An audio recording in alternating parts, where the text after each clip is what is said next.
Voilà Alexis, la suite du travail de Clara, à la suite du prix de Béthune. Impressionnant. C'est assez incroyable, on a donné ce prix en 2019, prix de Béthune à l'École, et puis ça a mis son temps, mais quelle belle pièce. Voilà, et je pense que Clara vous pourra en parler beaucoup mieux que moi en fait. Oui, c'est ce travail entre le noir et le métal qui ont des a priori assez froids, assez durs.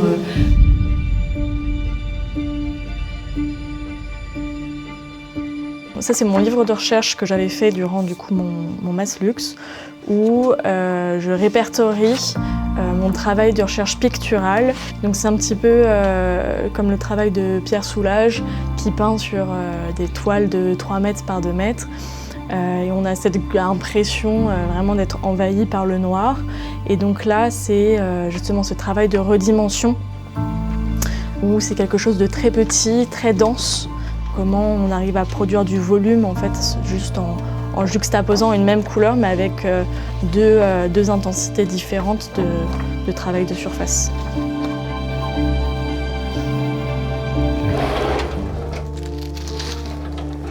Alors, tu vois là, ça c'est entièrement météorite et je pense qu'on pourrait faire peut-être un truc assez sympa. Après on peut travailler sur une recherche un petit peu plus de texture, travailler sur la lumière et comment dessiner la lumière avec le noir en fait. C'est joli ça, dessiner la lumière avec le noir. C'est pas mal ça. Ma petite phrase d'accroche. D'accord. Je peux commencer à travailler graphiquement et ensuite voir comment est-ce qu'on peut appliquer au volume. On voit comment on peut l'aborder dans la matière après. Ok, tout à fait. Alors peut-être pas en tout petit, mais enfin on verra, on fera des essais. Là, ce qui peut être pas mal, c'est justement essayer de travailler en grand et puis de voir comment ça peut s'appliquer sur un objet qui fait 3 cm.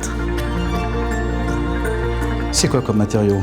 Alors c'est du titane. L'idée c'était de travailler le métal, mais autrement que du métal habituel, de le rendre doux, soyeux. On a vraiment travaillé comme des micro-facettes en fait en gravure, donc c'est vraiment de la microstructure.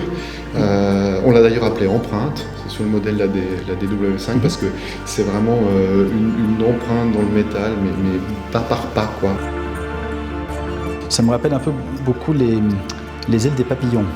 Et on voit un peu comme des micro-écailles avec un peu irisées, avec une profondeur aussi.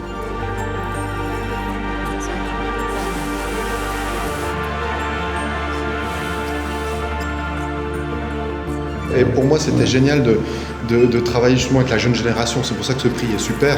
C'est qu'en fait, tu arrives là et puis toi, tu travailles le métal, tu as l'habitude, tout ça. Puis petit à petit, avec Clara, avec sa sensibilité, tu arrives à transformer le métal, oui, genre la fragilité du papillon, quoi. C'est magique, quoi, au bout d'un moment. Moi, ça m'a fait très plaisir, quoi. Bah, ça se voit qu'il y a eu beaucoup d'amour dans ce projet-là, hein. De travail, de patience et de persévérance.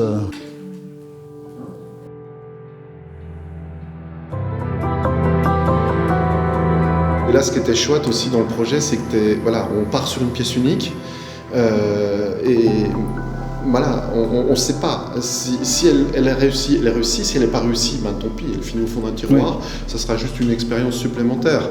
Et là aussi, le côté de la gamme Dreamwatch de Béthune, c'est aussi ça. C'est justement pour explorer les rêves. Et voilà, un rêve, il peut être émanescent, disparaître, ou il peut être concrétisé par une montre.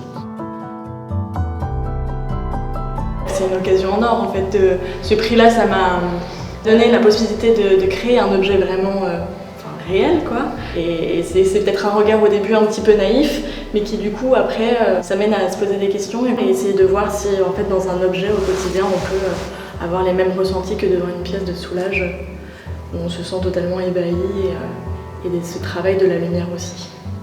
Et qui nous absorbe. Qui nous absorbe totalement.